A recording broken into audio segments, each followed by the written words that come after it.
Paramashivoham Om Nityananda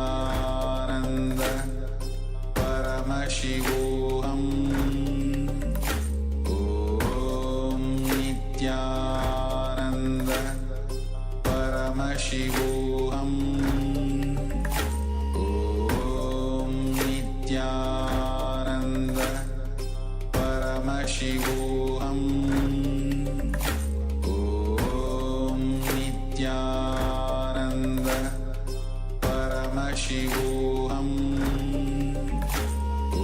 Om Nityananda Paramashivoham Om Nityananda Paramashivoham Om Nityananda Paramashivoham Om Nityananda Paramashivoham Om Nityananda Paramashivoham Om Nityananda Paramashivoham Om Nityananda Paramashivoham Om Nityananda Paramashivoham Now, slowly start to wiggle your fingers and toes. Rotate your wrists and ankles. Move your arms and legs. Return to your physical body and pull your knees up towards your chest. And circle your legs with your arms and rock your body from side to side as you slowly return to a comfortable seated position.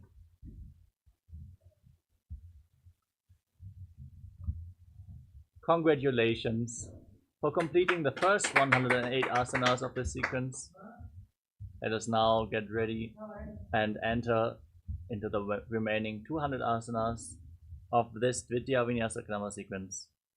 Sit in a comfortable position that brings ease to your physical and mental space. Place your hands on the knees in Bindu Mudra and visualize Swamiji in your inner space as you breathe in Samana Kumbhaka. Inhale into your navel region. Hold your breath. Exhale from the navel. Visualize the fire rising up your spine.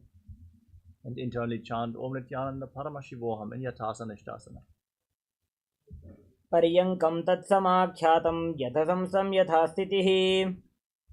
Now in a cross-legged position with your hands on the knees in Bindu Mudra, breathe deeply in and exhale all the way again and again as you visualize Swamiji in Samasana.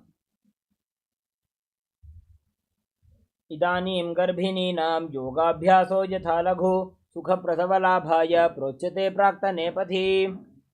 Now bring your left heel against the perineum and step the right foot on top of the left foot. Keep your hands flat on the knees, gaze to the nose, and visualize yourself as a sage liberated by the Supreme Pontiff of Hinduism in Muktasana. निपीड्यसि विनीं सूक्ष्मां दक्षिणेतरगुल्फतः वामं याम्येन गुल्फेन मुक्तासनमिदं भवेत्. Maintain this posture, gaze to your third eye and visualize Swamiji in Siddhasana. स्थानुसंयमितेन्द्रियोचलदृशा पश्यन् भ्रुवोरन्तरं चैतन्मोक्षकपातभेदजनकं सिद्धासनं प्रोच्यते. Now shift your gaze to the ground in front of you. Perform Mahamudra Bandha and visualize Swamiji in Siddhyasana. वामपादके इडीजानो सीवनिमधितासुकोठानो. Now shift your gaze up towards your third eye and place your hands on the knees in Bindu Mudra, visualizing yourself as Lord Rudra in Rudrasana too. वामचरण परिदक्षिण राखे एकजुगति ऐसे विधि राखे. Next up is Santadhunasana. Maintain your hands on the knees in Bindu Mudra, gaze to your nose and embody tranquility and an unshakable nature. आसन की गुण मन की चन चलता मीटे. Now cup your hands in front of your navel in Samputta Mudra, resembling a closed lotus flower as you visualize Swamiji in Siddhasana too. ऋजुकाय समासीन सिद्धासनमुदीरितम्. Next up is Bandha Yoni Asana. Now set the Sankalpa to manifest through the womb of creation as you lock all your senses with your fingers. Lock your mouth with little and ring fingers, your nostrils with the middle fingers, eyes with the index fingers, and your ears with your thumbs. Shanmukhi Mudra in Bandha Yoni Asana. यत्र मध्ये महादेव बन्धयोन्यासने शृणु. Now place your hands on the knees in Bindu Mudra as you place the right foot onto the left thigh and the left foot below the right thigh. Embody the state and space of bravery in Virasana. एकं पादमथैकस्मिन् विन्यस्योरुणि संस्थितः. Maintain this posture, shift your gaze to your third eye and visualize Sage Valmiki, the great poet and author of Ramayana in Valmikasana. दावा पग की पगथली पुनि एड़ी है जोय. Now keep your hands flat on your knees, gaze to the tip of the nose and visualize Yoni Mandala, the visual representation of Devi Paramashiva Shakti in Joni Mudrasana.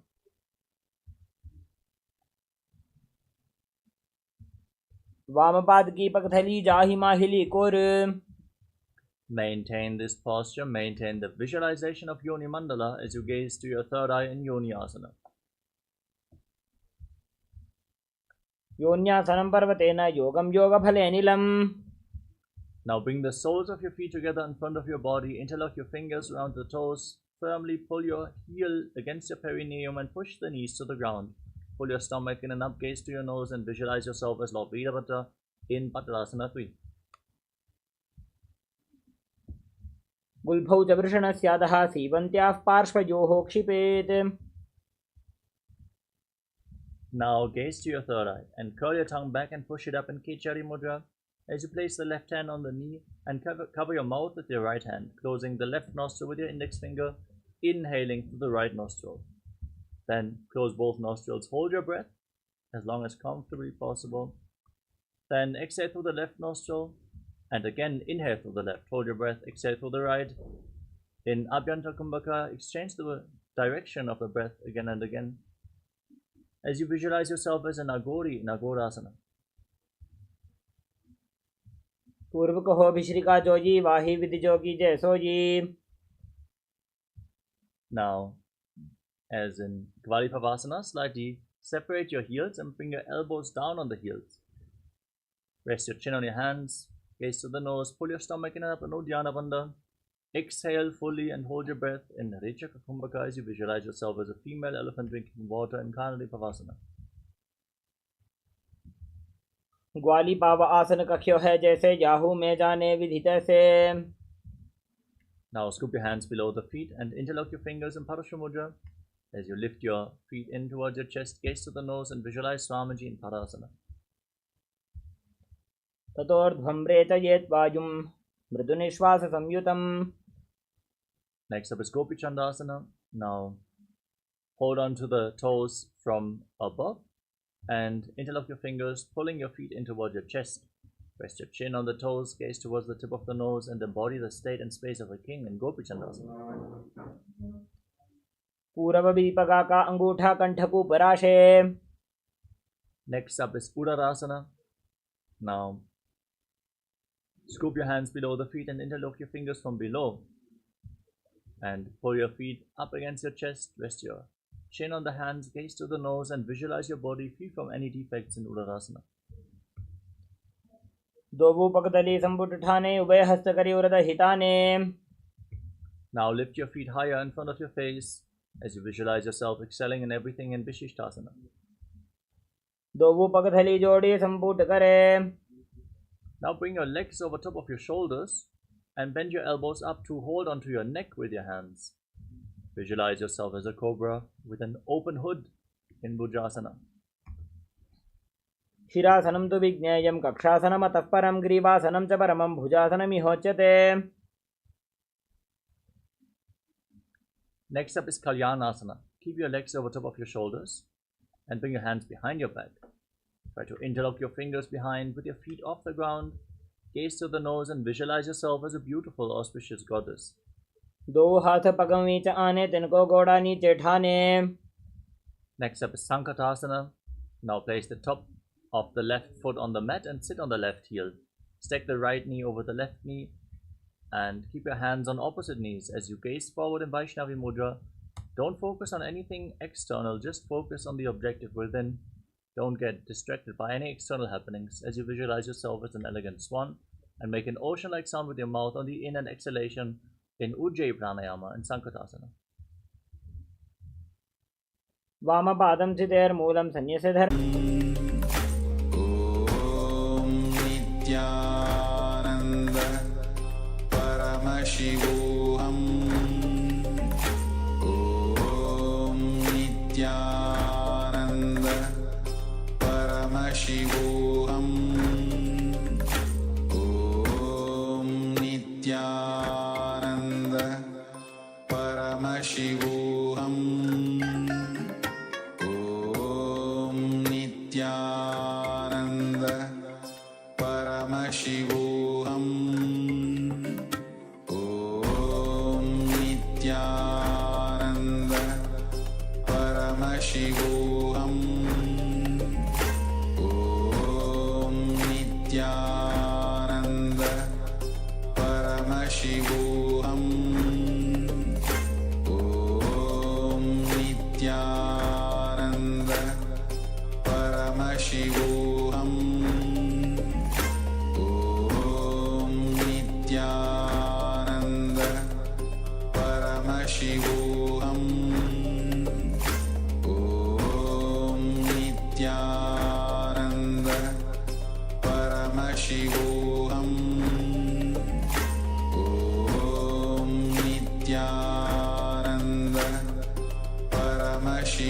परमशिवोऽहम्. नित्यानन्द परमशिवोऽहम्. ॐ नित्यानन्द परमशिवोऽहम्. ॐ नित्यानन्द परमशिवोऽहम्. ॐ नित्यानन्द परमशिवोऽहम्. ॐ नित्यानन्द परमशिवोऽहम्.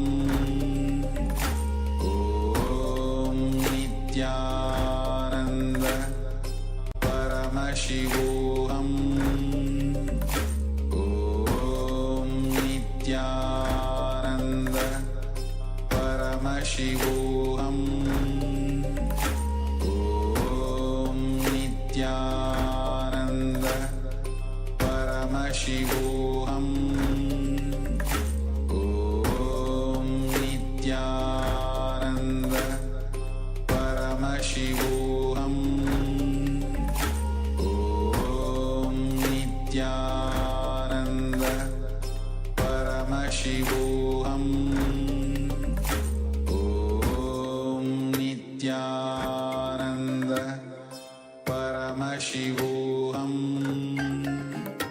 ॐ नित्यानन्द परमशिवोऽहम्.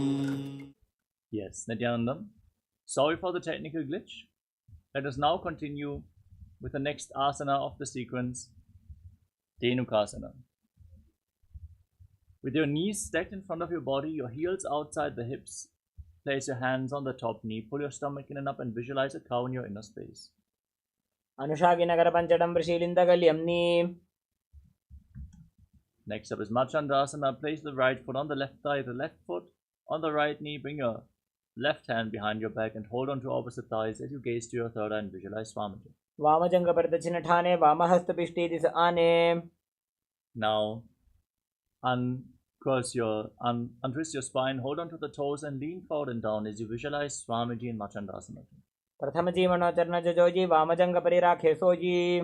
Rise up, interlock your fingers and place them on the left knee as you engage Mahamudra Bandha and visualize Swamiji in Guru Asana.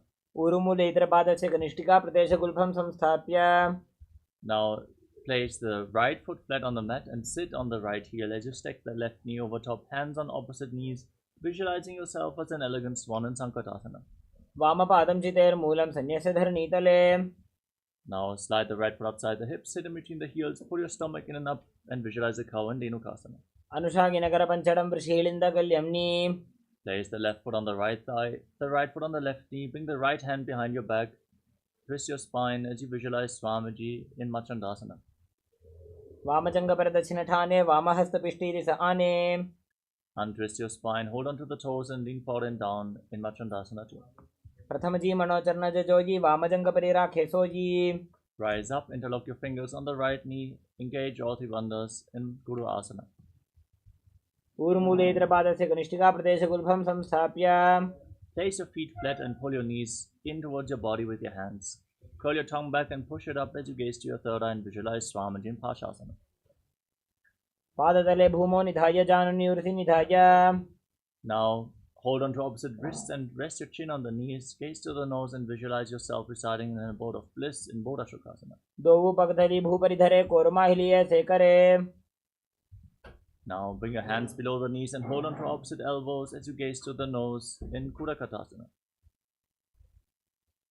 दोवु हाथ पग बाहर ल्यावे गोड़ा नीचे ले टहरावे. Now cross the right ankle over the left. Keep the toes pointing up and visualize Maharishi Sumati and Sumati Asana. मूलद्वारी धरती परिठाने डाबा पग परिदशपद आने. Extend your legs forward, interlock your fingers and raise your arms up with the wrists pointing outwards. Engage Mahamudra Bandha, push your tongue back and up, gaze to your nose and visualize Swamiji in Dandasana. इदानीं गर्भिणीनां योगाभ्यासो यथा लघु. Lean forward and down, hold on to the big toes, bring your head down and inhale through one nostril, exhale through the other alternatingly in Nadi Shodhana in Arambhasana. दोवु पग मिलिवा पसारी पगा का अंगूठा पकड़ी लिलाट गोड़ा लगावे. Now separate your feet and slightly raise your knees, bring your hands below the shins and hold on to the soles of the feet. Gaze to the third eye and visualize Swamiji in Vidokasana. प्रथम बैसी दो पा पसारी कचको उर्द को कुरुडो डारे. Bring your heels together, keep the palms facing up underneath your shins. As you rest your chin on the heels, gaze to the nose and visualize Swamiji in Jalandhari Pavasana. दो एड़ी मैली के दीजिए हाथ पसारी. Now extend your legs out in front. Then lift one leg behind your neck and extend the other leg forward. Breathe in Pratyahara Pranayama. Feel the prana flowing from the soles of the feet to the regenerative organs, the navel, the heart, the throat, the uvula, the center of the eyebrows, to the top of the forehead, the crown of the head. The Brahmanda in Pratyahara Pranayama. Feel the prana flowing upwards to the 9 points as revealed by Mahadeva. Visualize Swamiji in Urdhva Paschimottanasana. पश्चिमतानवत् संस्थितिं कृत्वा एकं पादं ग्रीवायां धृत्वा तिष्ठेत्. Now lean back with the leg behind your neck. Hold on to the foot with the opposite hand. Straighten your body as you gaze to the nose and visualize that you are endless in Anantasana. उत्तानशयनी एकैकं पायी ग्रीवायां विन्यस्य. Now roll onto the side of the hand which is holding onto the foot behind your head. Gaze to the nose and feel in complete control in Ankushasana. उत्तानशयितः एकैकं पादं ग्रीवायां कुर्वन्. Now lay on your back and pull your knees in towards your chest and circle your legs with your arms as you rock your body from side to side and visualize Swamiji in Drushasana. उत्तानशयनं जानोनि हृदयवष्टम्भ. Now lay back with one leg behind your neck. Extend, lean forward and down, hold onto the front foot as you visualize Swamiji in Urdhva Paschimottanasana on the other side. पश्चिमतानवत् संस्थितिं कृत्वा एकं पादं ग्रीवायां धृत्वा तिष्ठेत्. Now lean back, hold onto the foot behind your head, gaze to the nose and visualize having no beginning nor end in Anantasana. उत्तानशयनी एकैकं पायी ग्रीवायां विन्यस्य. Now roll onto the side, keep holding onto the foot, gaze to the nose and feel in complete control in Ankushasana. उत्तानशयनी एकैकं पायी ग्रीवायां विन्यस्य. Now lift both legs behind your neck as you gaze to the tip of the nose and wrap your hands around the lower back. visualizing Swamiji in Yoga Nidra. पादाभ्यां वेष्टयेत् कंठं हस्ताभ्यां पृष्ठबन्धनम्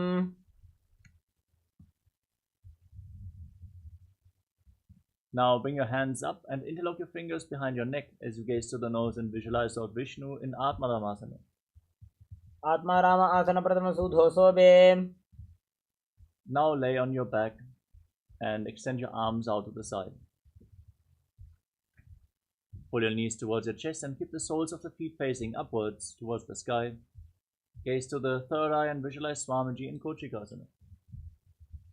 दो हाथ छीदा सा करे तिने सोबे सपा करे.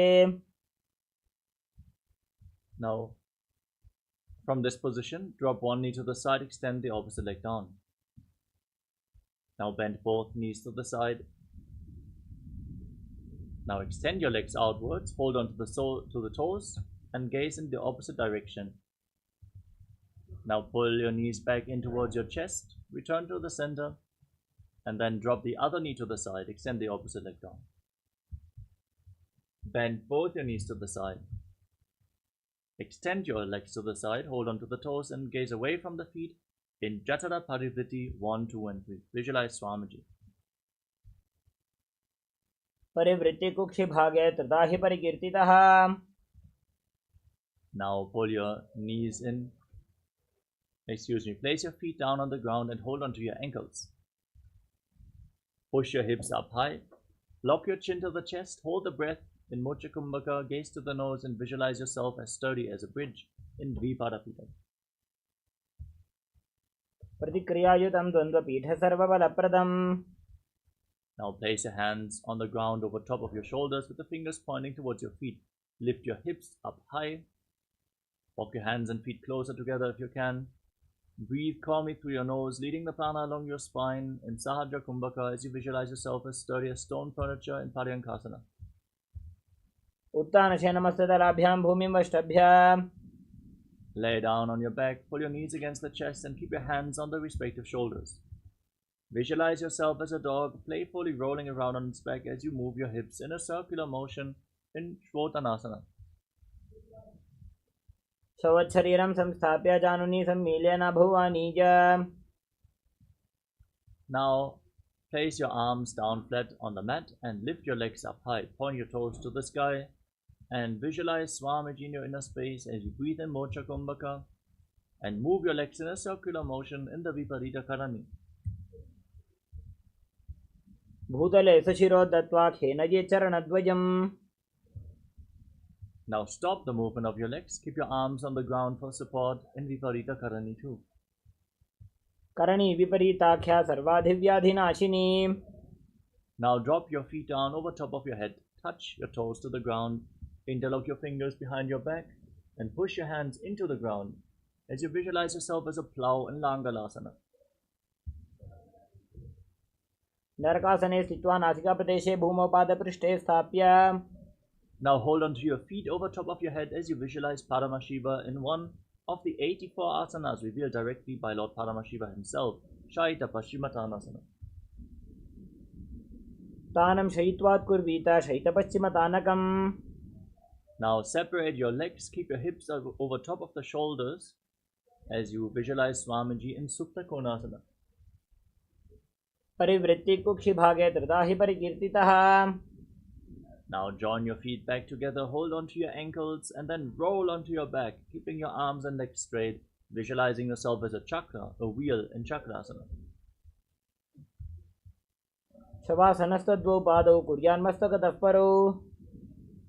Now lay on your back, raise your legs up vertically, hold onto the big toes in Prana Mudra with index and middle fingers, and then separate your legs wide apart. Breathe in Ujjayi Pranayama, make an ocean-like sound with your mouth as you visualize Swamiji in Supta Prasarita Padangushtasana. उत्तानपादं क्रौञ्चञ्च मरीचिं वीरभद्रकम्. Now join your feet back together and keep holding on to the big toes, arms and legs straight. Visualize Swamiji in Supta Padangushtasana. उत्तानपादं क्रौञ्चञ्च मरीचिं वीरभद्रकम्. Now cross your legs into Padmasana. Lay down on your back, the knees on the ground and bring your hands over your shoulders. Hold on to opposite elbows over top of your head. Gaze to the nose and visualize Matsya, the fish avatar of Lord Vishnu in Matsyasana. Mukta Padmasanam Kritva Uttanashainan Charet. Now place the back side of the right hand onto the left palm over top of your head. Gaze to the nose and visualize Lord Rama in Parasharamasana. Prathamakare Padmasana Ache Sudhosove Bhuparipache. Now raise your knees and hips off the ground. Support your lower back with your hands. Rest your elbows on the mat. Gaze to the nose and visualize Swamiji in Sarvangasana. Atha Vakshetra Samkshepat Sarvangasanam Uttamam. Lower your body down. Free your legs. Keep one foot on top of the opposite thigh as you pull your knees in towards your chest. Extend your arms over top of your head. Hook your fingers forward like the stinger of a scorpion. Lock your chin to the chest. Gaze to the third eye. And visualize yourself as a scorpion in Vrishtikasana. Prathamashena Sudhoshi Shikeshiki Sandhi Sudakhe. Exchange the position of your feet. Repeat Vrishtikasana, the scorpion posture on the other side. Prathamashena Sudhoshi Shikeshiki Sandhi Sudakhe. Now lay down flat on your back and interlock your fingers around your neck. Lift your legs off the ground and alternate, pulling one knee in towards your chest back and forth as you calmly breathe in through your nose in Sahajra Kumbhaka as you visualize Swamiji in Prishaparakshipasana. Uttanashenam Kritva Anguli Bikandra Madhva Kurparo Militva. Now place your hands next to your hips and alternate touching your ears with the respective knees again and again, visualizing Swamiji in Maruttanasana. Sotanavatsam Siddhi Kritva Janudvayam Paryayena Karnayoho Samsprishet. Now place your feet flat on the ground, stand up and lay back down again and again, visualizing yourself as a wolf in Vrikasana. Uttanashenam Kritva Padatalabhyam Bhumim Dritva. Now roll backwards again and again, visualizing Swamiji, and finally laying on your stomach with the hands at the side of your shoulders in Lutasana. Uttanashenam Pado Shiro Langhya. Now keep your hands at the side of the shoulders and contract your lips and make a whistling sound like a flute on the inhalation, visualizing yourself as a chariot carrying warriors into a battle for Dharma on your chariot back in Saratasana. Nijjashenam Kritva Nabhim Bhumo Nidhaya. Now push your body up into a plank position and jump your feet in between the hands back and forth as you visualize yourself transcend body and mind in Dehalyolanganasana. Hastadvayam Badhva Tanmadhya Charnadvayam Uddanaiva Bahirani. Rise up. From a standing position, place your palms on the ground and walk around on hands and feet, visualizing yourself as a wise 60-year-old elephant in Jatyasana. Atha Jatyasanam Vakshe Jena Jatismaro Bhavet. Now stand up, stand in Arimandi posture, heels together, toes pointing outwards and knees bent, and raise your elbows to the shoulder level. Then rotate your arms around your body and move your head in all directions.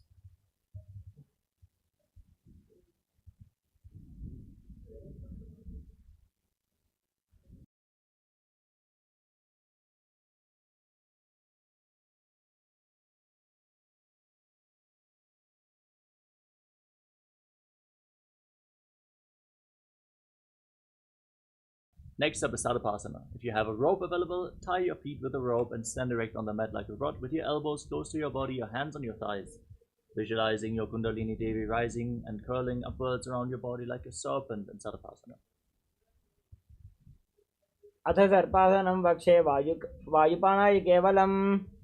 Now lean forward and down, catch the toes of the feet from the front with your hands and fists, walk around visualizing yourself as a camel in Ushtrasadhanasana. Pushtikanishtika Prateshena Bhumo Nidhaya. Now hold the toes from the side and walk around like a horse in Ashvasana, the horse posture. Pushtikanishtika Prateshena Bhumo Nidhaya. Now stand with your heels touching, your toes separate, and interlock your fingers behind your back. Pull your hands down towards your calves as you open your chest. Tilt your head back and visualize yourself as a soaring bird diving in Kapota Nitakasana. Pushtikanishtika Prateshena Bhumo Nidhaya. Next up is the Tala Pushpa Putam Karana. Now stand in Arimandi posture, your hands in Namaskara Mudra in front of your heart center. Bow down to one side, raise the respective heel and open up your palms on both sides again and again, visualizing that you're holding a bouquet of flowers and offering it to Paramashiva.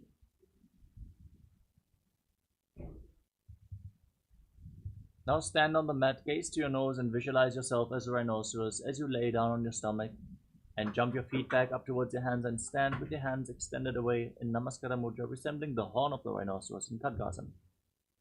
आसनं कृत्वा पादतलाभ्यां भूमिं वष्टभ्याम्. Now hold on to weights if you have them available, then sit down and stand back up or squat down as low as possible, visualizing Swamiji as you gaze to your nose in the Uttanottanam. पुनः पुनः उत्थातव्यम् असितव्यम् इति उत्थानोत्थानं भवति. Now raise your arms up above your head and jump repeatedly as you visualize yourself as a mace in Musalasana. सरलं स्थित्वा ऊर्ध्वं बाहु नजीत्. Next up is Utshirshakasana. Hold on to one foot and pull it up towards your chest as you sit down and stand back up on the other leg. Repeat on both sides, gaze to your nose and visualize Swamiji in Utshirshakasana. एकैकं पादतलं कुक्षौ निधाय. Next up is Parshvajanukarana. Keep the toes of the right foot pointing outwards as you lift the left knee against your chest and circle it with your arm, and keep the right hand on the inner thigh as you keep the left hand in a fist.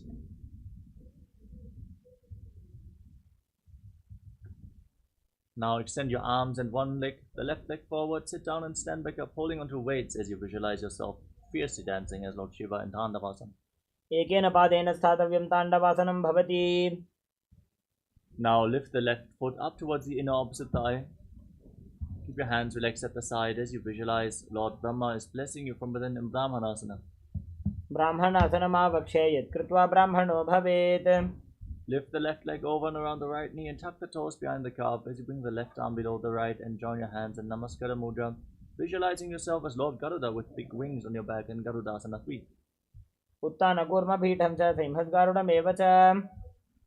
Now bring the left foot on top of the right thigh and keep your hands relaxed at the side as you visualize Swamiji in Ekapadasana.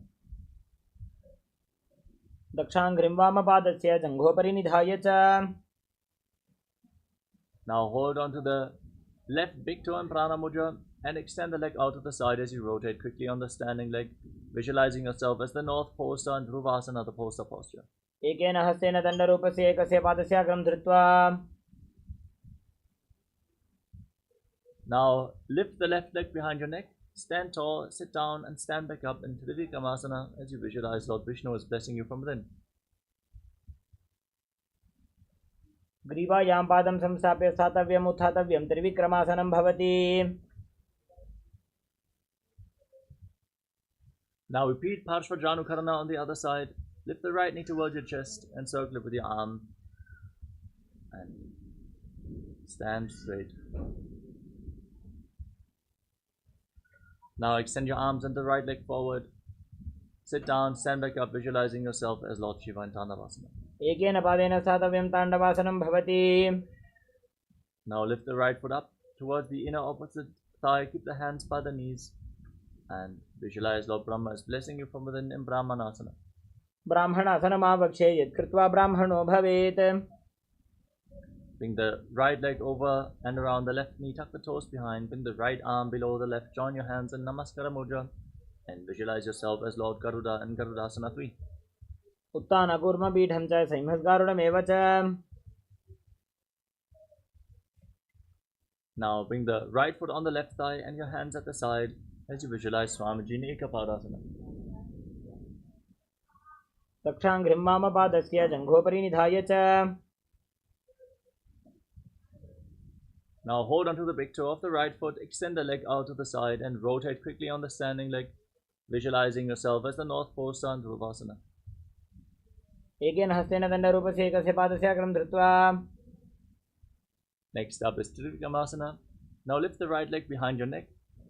Stand tall, sit down and stand back up, visualizing Lord Vishnu is blessing you from within.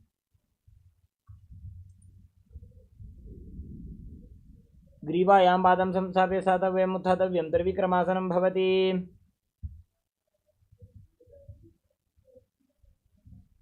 Next up is Samanaka Karana.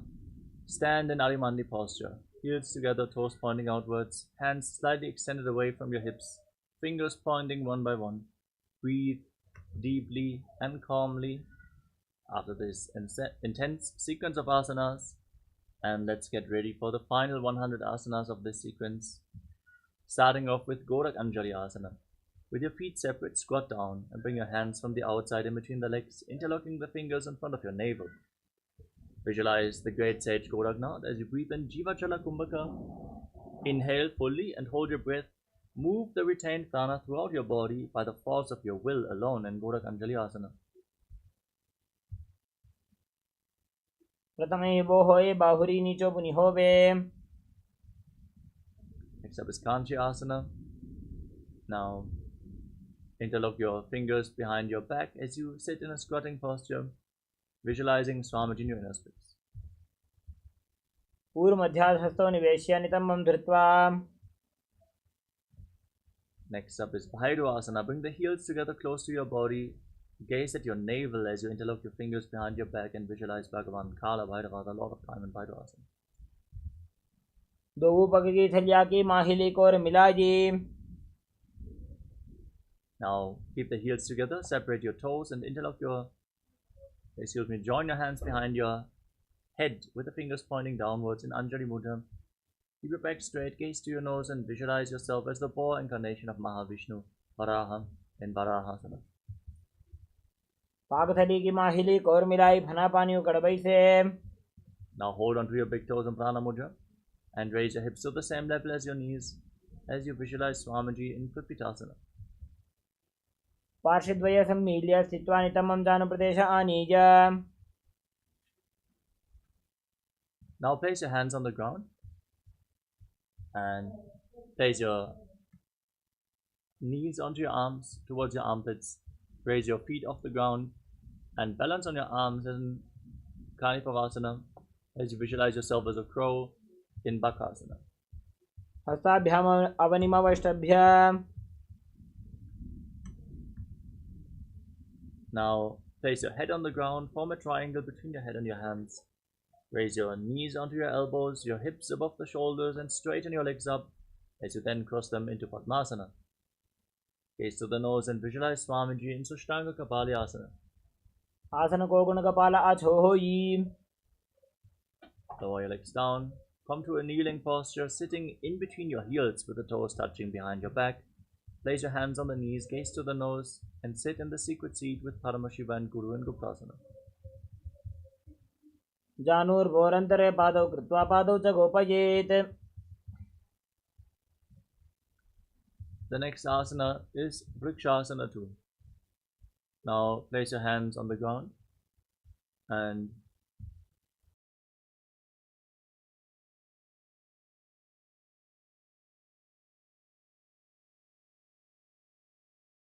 raise your legs up over top of your body into a handstand position. Visualize yourself as a tree with deep roots growing into the ground in Vrikshasana too. सप्तचक्रक्षालनाय vrikshasana विशेषकान्. Maintain the handstand, gaze to your third eye and visualize Teja's shining light is flowing towards your third eye, rejuvenating your body in Shiva Asana. दो पग जोड़ी माही Gulf मिलाए.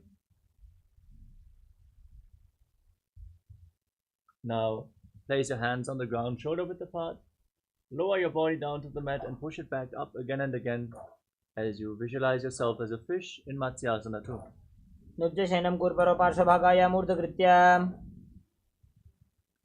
Lay down on your stomach and place your hands on the hips, moving your head from side to side as you visualize yourself as a snake in Sarvasana too. नृत्यं शयनं कृत्वा हस्तो नितम्बं संस्थाप्य पादौ दीघीकृत्य. Now place your elbows on the ground and bring your hands into the Padma Mudra, the Lotus Mudra, resting your chin on the hands. Bring the top of your feet flat on the ground and feel your body without support in Niralambanasana. कराभ्यां पंकजं कृत्वा तिष्ठेत् कुर्परया सुधीः.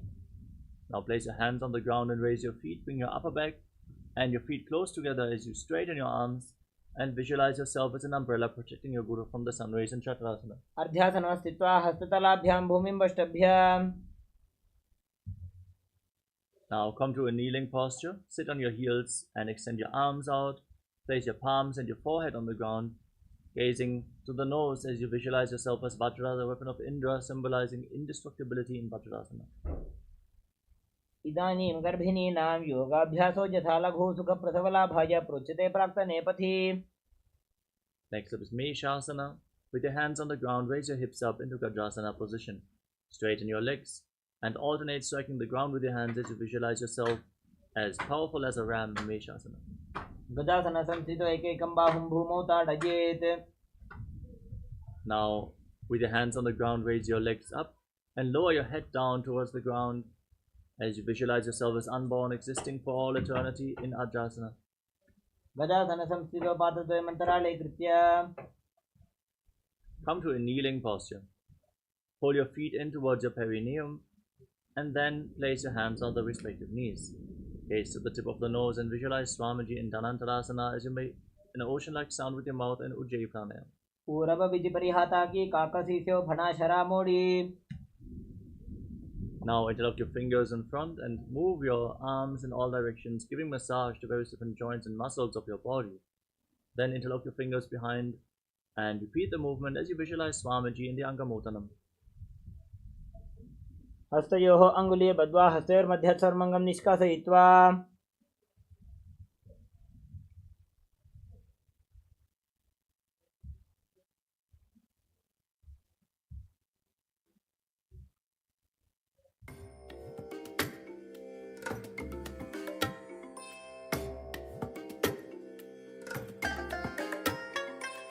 I bless you all.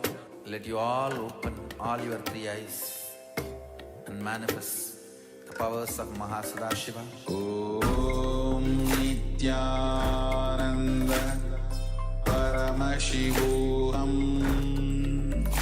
Om Nityananda Paramashivoham.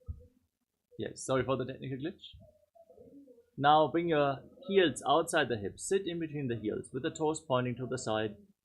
Bring your thighs and calves on the ground and place your hands on the knees. Visualizing yourself as Lord Garuda flying Lord Vishnu and Lakshmi on his back in Garudasana form. जङ्घोरुभ्यां धरां पीड्य स्थिरकायो द्विजानुनाम्. Next up is Ananda Mandirasana. Now bring the soles of the feet together behind your back and sit in front of the heels with your front of your buttocks on the ground, holding onto your ankles. Gaze up towards your third eye and visualize yourself residing in the blissful space of a temple in Ananda Mandirasana. अथ वक्षे वीरनाथ आनन्दमन्दिरासनम्. Now cross your feet and sit on the raised heel. Place your hands underneath the knees. Pull your stomach in and up in Uddiyana Bandha. Press your tongue up flat against the palate of the mouth as you visualize yourself as a frog in Mandukasana too. पृष्ठं संपीड्य गुल्फाभ्यां जान्वङ्गे सफलयाकृतिः. Now raise your heels, tuck the toes and sit on the raised heels with your hands on the ground in front of you, thumbs touching. Gaze towards the tip of the nose and stick your tongue out, exhaling forcefully again and again as you visualize Narasimha, the lion man avatar of Lord Vishnu in Narasimhasana. दो फणा पाणी होए वैसे AD Mailer गुदानी वैसे. Hey, stop shouting please.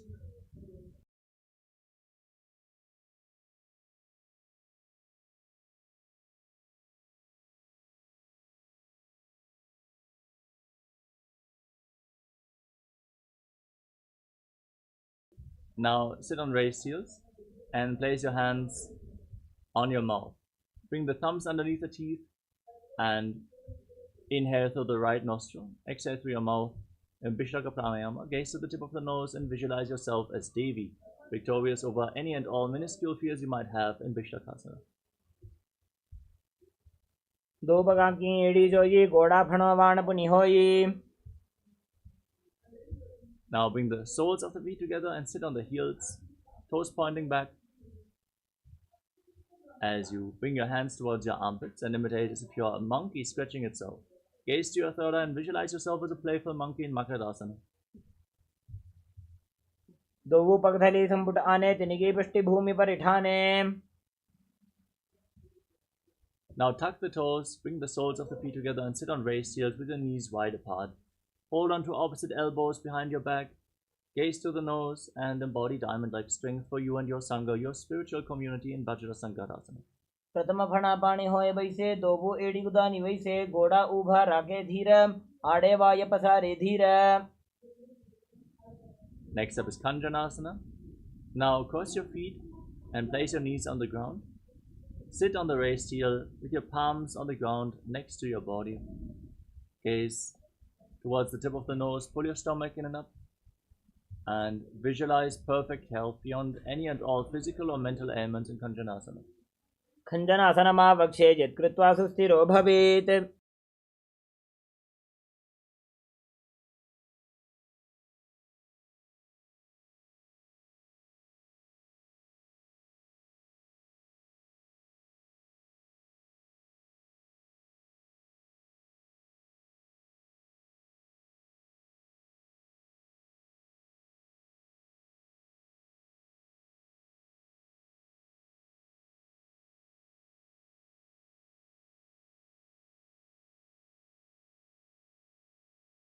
Now place your hands on the respective knees and make your upper back and neck stiff like the shell of a turtle as you gaze to the nose and visualize a turtle in Kurmasana, the turtle posture. गुल्भौ च वृषणस्याधो व्युत्क्रमेण समाहितो ऋजुकाय शिरोग्रीवं कूर्मासनमितीरितम्. Maintain your hands on the knees, relax your upper back and neck, gaze to the nose and visualize Swamiji in Yogasana. गुदं नियम्य गुल्फाभ्यां व्युत्क्रमेण समाहितः. Next up is Vijyogasana. Stand on your knees and cross your feet behind. Keep your toes near the opposite knees. Hold on to your calves with your hands. Gaze to the third eye as you visualize a space of eternal oneness, Advaita with your Guru in Vijyogasana. गोड़ा वामो बोहोजी गोड़ा आड़ा राखेदोजी. Now place the top of your feet flat, hold onto your heels and lean back, push your hips forward, tilt your head back and visualize yourself as a camel in Ushtrasana too. मेरुदंड ग्रंथि दाढ़्य संविपादयि शुप्पुमान्. Now lean back, place your elbows and the back of your head on the ground. Hold onto your feet and gaze to the nose as you visualize yourself as a lotus blooming in Jatyasana too. दोवु एडी संपुट करे सोले मूलद्वारि तरिधरे. Now lay back on the ground and rise back up again and again. You can use the support of your hands if needed as you gaze to your nose and visualize the liberation of your causal body in Viratasana. जंगा पृष्ठि भूमो निधाय जंगोदरयोः उरुणि संस्थाप्य. Now lean back all the way, bring your hands over your shoulders, forearms on the ground, hold onto your feet and visualize yourself as a beautiful dove in Kapotasana. मेरुदंड ग्रंथि दाढ़्य संविपादयि शुप्पुमान्. Next up is Padasana. Now stand on your knees. Keep your toes tucked behind with the heels raised. Hold on to opposite elbows in front of your chest as you gaze to your nose. In the boon fulfilling posture, receive your boon from Paramashiva in Padasana. जाननी भूमौ संस्थाप्य हस्ताभ्यां बाहु परस्परं धृत्वा. Next up is Varahasana too. Now sit on raised heels, keep the toes tucked, lean forward and down, place your forearms on the ground. Hold on to your hands and rest your head on your hands as you visualize yourself as the boar incarnation of Mahavishnu in Varahasana too. सूर्यं चन्द्रं भेदनानि आसनानि निकथ्यते. Now interlock your fingers, place your head on the mat and support them with your hands. Raise your hips above the shoulders, straighten your legs and lift your feet off the mat. Extend your legs up straight into a headstand as you gaze to your nose. Breathe in Sahadra Kumbhaka and visualize yourself as a lop tree in Mundasana. अधो मुण्डासनं वक्षे सर्वेषां प्राणिनां सुखम्. Now lower your legs down, come to a kneeling posture, sit on your heels, separate your knees and bring your head in between the knees as you hold onto your head with the elbows outside the legs. Gaze to your nose and visualize Swamiji in Andhasana as you inhale through your nose and exhale through your mouth. प्रथम पगथली समटहरावे कोरमाहिली उभे मिलावे. Now lay down on your stomach and extend your arms over top of your head. Lift your arms, your chest, your legs off the ground and visualize yourself as a locust in Viparita Shalabhasana. शलभासनभेदाश्च नटभेरुण्डनामके. Now place your hands on the ground next to your hips and place your forehead on the mat. Lift your legs up without raising your chest as you visualize yourself as a skull in Kapalasana, the skull posture. कपालं भूमौ निधाय ऊर्ध्वं पादौ नयेत्. Next up is Akasha Kapotasana. Now lift your legs over top of your body and place your feet down on the ground in front of your face. Visualize yourself as a free and open dove in Akasha Kapotasana. उष्ट्रासने स्थित्वा चरणौ भूमेरुत्थाप्य मस्तकोपरि नीत्वा. From a kneeling position, now place your forearms on the ground. Rest your navel on the knees and visualize yourself as a sparrow in Chatakasana. कूर्परपर्यन्तौ हस्तौ धरामौष्टभ्यजानुनी नाभौ संकुञ्च्य. With your forearms on the ground now, raise your hips and kick your legs up over top of your body. Bend your knees and try to touch the back of your head with your feet as you visualize yourself as a scorpion in Vrishchikasana. विच्छेव पुच्छप्रतिमाङ्घ्रिपा श्रीधृत्वा स्वशीर्षे चिबुकं विधार्यकौ. Gently lower your legs down. Sit on the right heel and keep the left foot outside the hip with the toes of the left foot pointing to the side. Now visualize yourself as a bull. As you forcefully inhale through your nose, hold your breath, and then again exhale through the nose in Antaranga Kumbhaka in Vrishasana. याम्यगुल्फे पादमूले वामभागे पदेतरम्. Now place your hands on the ground and lift your entire body off the mat, crossing the toes of the left foot over the right. Balance on your arms as you visualize Swamiji in Lolasana. लोलासनं सदा कुर्यात् वायुलोलापघातनात्. Now sit on the left heel and bring the right foot outside the hip. Repeat Vrishasana, the bull posture on the other side. याम्यगुल्फे पादमूले वामभागे पदेतरम्.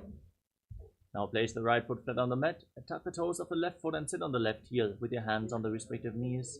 Visualize Balagunahai, one of the 84 siddhas in Balagunasana. आसन को गुण झोलो जागे. Now stand up and bring your hands through the legs. As you squat down, hold on to your ankles from the outside, visualizing yourself as the entire planet in Grahasana. पादतले भूमौ निधाय पृष्ठभागेन हस्तौ जङ्घापर्यन्तं नीत्वा. Now sit on the right heel, keep the heel raised and bring the left knee against your chest, hands on the knees, visualizing Balagunahai in Balagunasana on the other side. आसन को गुण जल विकार जायी. Now step both feet in, sit on raised heels, keep your knees together and place your hands on the knees. Hold on to weights if you want to intensify this posture as you visualize Swamiji in Utkatasana. युजास्विजोऽस्ति यद ऊर्ध्वजानो यत्रासने पादतलद्वयोपरि. Now separate your knees and hold on to opposite elbows behind your back. Keep the soles of the feet together as you visualize Swamiji in Vajrasangarasana too. प्रथम फणा पाणी होय जैसे दोबू एड़ी गुदा निवैसे घोड़ा उभा राखे थिए आड़े वाय पसारे धीर. Now place your palms on the mat and step your feet on top of the back of your hands. Keep your arms straight, gaze to the nose, and visualize you are able to live off of air alone in Anilasana. दोवो हाथ भूमि पर ठाने कहुनी जाड़ी नाभिलग आने. Next up is Padukasana. Now place the back of your hands on the mat with the palms facing up. Hold on to your feet like shoes as you walk around on the mat, visualizing yourself wearing padukas walking across India in Padukasana. हस्ततलयोः पादतले कृत्वा तिष्ठेत् गच्छेत् पादुकासनं भवति. Now place your hands on the ground, kick your legs up and let them fall back down again and again, visualizing yourself as a rooster in Kukkutodanasana. हस्ततले भूमौ कृत्वा पादतले च ऊर्ध्वमुड्डानं कृत्वा. Now raise your legs up high and dance around on two hands, feeling yourself become free of all inhibitions in Viparita Nrityasana. हस्ततलाभ्यां भूमिं वष्टभ्याम्. Now separate your feet, place one hand on the ground and hold your head with the other hand. Ground yourself in this posture as you visualize Swamiji in Kunjarasana. अथ वक्षे Mahadev कुञ्जरासनमुत्तमम्. Exchange the position of your hands. Repeat Kunjarasana on the other side. अथ वक्षे Mahadev कुञ्जरासनमुत्तमम्. Now squat down and balance on your heels as you hold onto your ankles, as you visualize yourself as a kadamba tree, a pious tree that promotes a long life in Kadambasana. पार्श्वभ्यां भूमिं वष्टभ्य हस्तद्वयेन गुल्फौ धृत्वा. Now pull your knees in towards your chest with both hands as you keep your feet flat on the ground. Visualize any excess vata is being released from or balanced within your system in Pavana Muktasana. द्वयोस्तु पादयोः पाणिं लात्वा स्वस्वनितम्बके.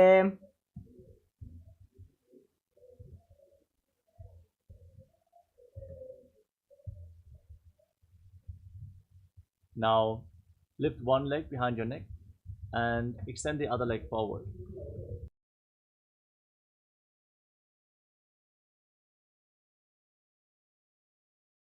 Push your hands into the ground, lift your entire body off the mat as you gaze to your third eye and visualize yourself as a powerful source of energy in Chakrasana. पूर्वतानं चतुष्पादपीठं वज्रासनं तथा. Now hold on to the big toes. Keep the left leg extended forward and pull the right elbow back as if you're pulling a bowstring. Bring the foot towards your ear as you visualize your body as a bow in Dhanurasana too. पादाङ्गुष्ठौ तु पाणिभ्यां गृहीत्वा श्रवणावधि. Now bring the right leg over top of the shoulder and hook the left foot on top of the right. Extend your legs out to the side and balance as you lean forward and down and lift your entire body off the ground, visualizing yourself as a flying crane in Ashtavakrasana. वासिष्ठमथ कौण्डिन्यम् ऊर्ध्वकुक्कुटमेव च. Now place the right foot flat and keep the left foot on top of the Shivoham Om Nitya Om Nityananda Paramashivoham Om Nityananda. Yes. Sorry for the technical glitch. Let us now continue with the next asana of the sequence, Pranasana. Place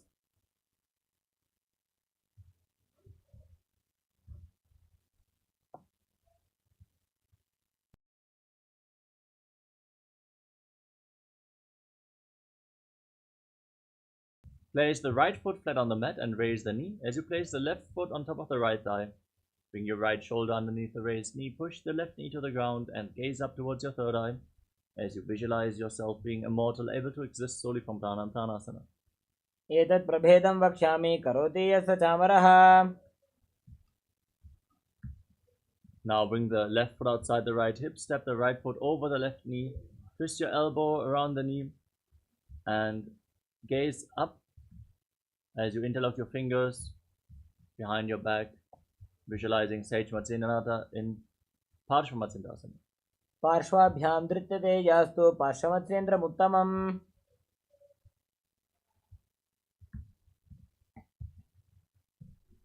Now repeat Chakodasana on the other side. This time lift the left foot behind your neck, extend the right foot forward and lift your entire body off the ground with the hands at the side. Gaze to your third eye and visualize yourself as a powerful source of energy. पूर्वतानं चतुष्पादपीठं वज्रासनं तथा. Now pull the left foot towards the ear, holding onto the big toes in Prana Mudra, visualizing yourself as a bow in Dhanurasana too. पूर्वतानं चतुष्पादपीठं वज्रासनं तथा. Now bring the left leg over your shoulder, hook the right foot on top of the left, extend your legs out to the side and balance as you visualize yourself as a flying crane in Ashtavakrasana. वासिष्ठमथ कौण्डिन्यम् ऊर्ध्वकुक्कुटमेव च.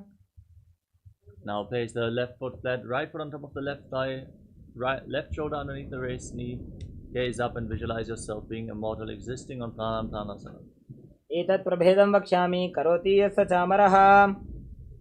Now bring the right foot outside the left hip, the left foot over top of the right knee, twist your elbow around the raised knee and interlock your fingers behind as you gaze to your third eye and visualize Sage Matsinanata and Parshvamatsindasana. पार्श्वाभ्यां धृत्यते यास्तु पार्श्वमत्सेन्द्रमुत्तमम्. Now keep the right heel against the perineum and the left leg extended forward. Lean forward and down, hold on to the front foot, and breathe in Jivachala Kumbhaka as you visualize Swamiji in Ardha Paschimottanasana. एकं पादं प्रसार्य एकं पादस्य पार्श्वनासेवने सम्पीड्य. Now keep the right foot outside of the hip, foot flat, knee on the ground, hold on to the left foot and lift it up in front of your face. Visualize yourself as a crane in Kranchasana. उत्तानपादं क्रौञ्चञ्च मरीचिं वीरभद्रकम्. Now exchange the position of your feet, bring the left heel against the perineum as you lean forward and down in Ardha Paschimottanasana on the other side. एकं पादं प्रसार्य एकं पादस्य पार्श्वनासेवने सम्पीड्य. Bring the left foot outside of the hip and lift the right foot in front of your face, keeping the knee straight, visualizing yourself as a crane in Kranchasana, the crane posture. वासिष्ठमथ कौण्डिन्यम् ऊर्ध्वकुक्कुटमेव च. Now bring your legs into a cross-legged position with your feet in between the thighs and calves.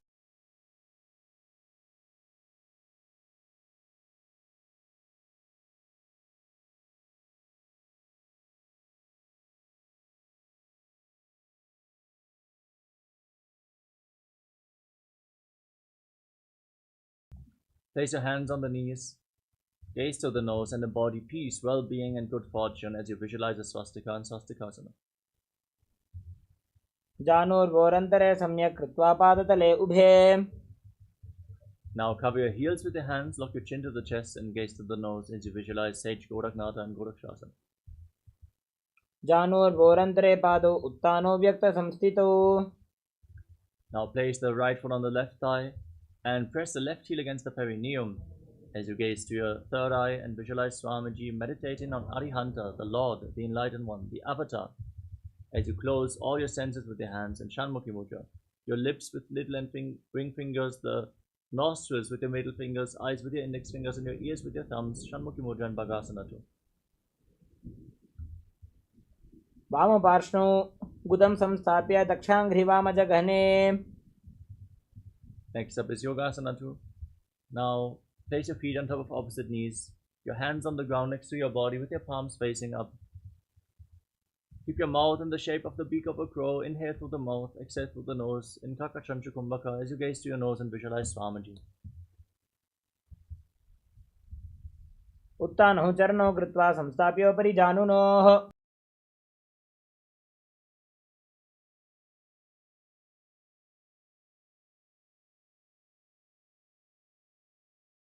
Now bring your hands flat on the ground and lift your body up. Pull your knees to your chest and visualize yourself as a rooster in Urdhva Kukutasana. वासिष्ठमथ कौण्डिन्यम् ऊर्ध्वकुक्कुटमेव च.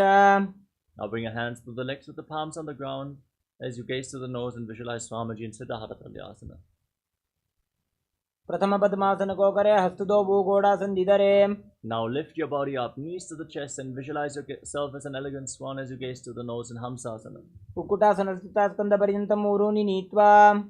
Now push your hands through the legs, lean forward, place your forehead on the ground, interlock your fingers behind your body in Parasha Mudra, visualizing yourself as Pinaka Lord Shiva's bow in Karmakasana. प्रथम पद्मासन को करे घोड़ासन दिमाहि कर इधरे. Now come to the front of your mat. Raise your knees up as you sit in Padmasana. Bring your legs, your arms through the legs. Hold on to your shoulders and balance as you visualize yourself as a turtle having a stable body and mind to live for hundreds of years in Kurmasana too. By जंग पर दक्षिण पावा दाई जंग बरी by ल्यावाड़. Tuck your chin to the chest, gaze to the nose, and rejoice knowing you're sitting in Shiva's secret knot posture, Granthi Bedasana. अथ वक्षे नीलकण्ठ ग्रन्थिभेदासनं शुभम्. Now roll onto your back. Keep holding onto the shoulders and visualize yourself as a turtle laying on its back in Uttana Kurmasana. कुक्कुटासनबन्धस्थं कराभ्यां धृतकन्धरम्. Now kick yourself back up, sit in Padmasana, bring your hands through the legs. One palm down on the ground, hold its wrist, and lift your entire body up on one arm as you visualize yourself as a rooster in Pangu Kukkutasana. Kukkutasana स्थित्वा एकेन हस्तेन अन्यसमणिबन्धं धृत्वा. Exchange the position of your hands, lift your body up onto the other arm. Repeat Pangu Kukkutasana on the other side. Kukkutasana स्थित्वा एकेन हस्तेन अन्यसमणिबन्धं धृत्वा. Now sit in Padmasana and place your elbows on the toes, interlock your hands and Parasha Mudra, rest your chin on the fingers and press your thumbs against your throat as you visualize you have gone beyond all greed and covetous in Gridasana. जानुर्भोरन्तरे पादौ उत्तानो व्यक्तसंस्थितौ. Now place one hand over the other, palms facing up, and rest your hands in your lap. Sit in a meditative space as you perform Mahamudra Bandha. Gaze to your nose and visualize Swamiji in Padmasana 3. उत्तानोचरणो विधाय विधिवत् शक्तिस्थितो योगिरात्. Place your hands on the knees, gaze to the nose, and visualize Paramashiva, 25 heads, 50 hands, 75 eyes in Padmasana 4. एतत् पद्मासनं कुर्यात् प्राणवायुप्रसिद्धये. Now hold on to the right, keep the right hand in Prana Mudra and hold on to the big toe as you move the big toe round and round. Pulling the elbow back as if you're pulling a bowstring as you visualize yourself as Lord Shiva's bow and repeat the movement on the other side in Karmukasana 2. अथान्यासनमावक्ष्ये योगपूरकरक्षणात्. Now cross your arms behind your back and hold on to the big toes in Prana Mudra. Engage Mahamudra Bandha and visualize yourself as Pinaka, Lord Shiva's bow in Karmukasana 3. कर्मुकासनमाक्षित्य उदरे पूरयेत् सुखम्. Raise your head and chest, gaze up towards your third eye as you visualize yourself as the power of Paramashiva's third eye in Dridhasana. पूर्वभ्यामुपरि स्थाप्य पादयुग्मं प्रयत्नतः. Now roll onto your back, keep your arms crossed, your legs in Padmasana, and hold onto the big toes as you visualize yourself as a snake. Gaze to your nose and breathe in Sahajra Kumbhaka in Nagrasana. प्रथम पद्मासन को उठाने, दो हाथ पाछाने आने. Now free your arms and legs. Pull your knees towards your chest and circle them with your arms. Squeeze your body into a ball as you rest your chin against the knees in Kandukasana. वेत्रासने स्थित्वा हस्तपादान् निष्कुष्य ऊर्ध्वं नयेत्. Now place your feet flat, interlock your fingers around your neck. Gaze to the nose and breathe calmly as you visualize Swamiji in Urdhva Bhavanasana. प्रथमे सुधोसैन करावे, घोड़ा उभा राशि मिलावे. Bring your hands underneath the heels and push your hips off the ground. Keep your palms facing upwards. Contract your perineal floor, lock your chin to the chest, hold your breath in Mocha Kumbhaka as you visualize yourself as a powerful Alpha A in Marakata Pitasana. उत्तानशयनं पादतले उत्तानहस्तयोः स्थापयेत्. पृष्ठभागमुत्तरमजेत्. मरकटपीठं भवति. Keep your hips raised and support your lower back with your hands. Rest your body weight on your elbows as you extend your legs. Point the toes, gaze to the nose and visualize Swamiji in Uttana Shikipitakasana. जङ्घूरुबलहीनश्चेत् उत्तानशिखिपीठकम् अप्रमत्तः प्रकुर्वीत भुक्तेः प्राग्विजितेन्द्रियः. Now raise your legs up. Kick the legs up and point the toes to the sky as you place your arms on the ground for support. Internally chant Om Nityananda Paramashivoham as you visualize yourself blissfully traversing through Naraka Loka unscathed in Narakasana. ग्रीवाकण्ठेन भूमिं विष्टम्भ पादाग्रद्वयम् ऊर्ध्वमुत्त्रयेत्. Now bring your hands towards the lower back. Support your body as you straighten your legs and lower your legs down towards the ground. Engage your core intensely. Hold the angle and visualize yourself as a boat crossing the ocean of samsara in Tiryanokasana. नरकासने स्थित्वा नासिकाप्रदेशे भूमौ पादपृष्ठे स्थाप्य. Next up is Vajrasana. Place your arms on the ground. Bring your body straight up, point the toes to the sky, be stable like a flagpole as you visualize yourself as the Kailasa flag, respected across all nations in Vajrasana, the flag pose.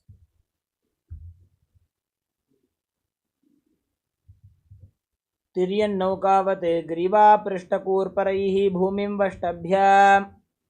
Now lay down flat on your back. Keep your hands at the side of your body with the palms facing up.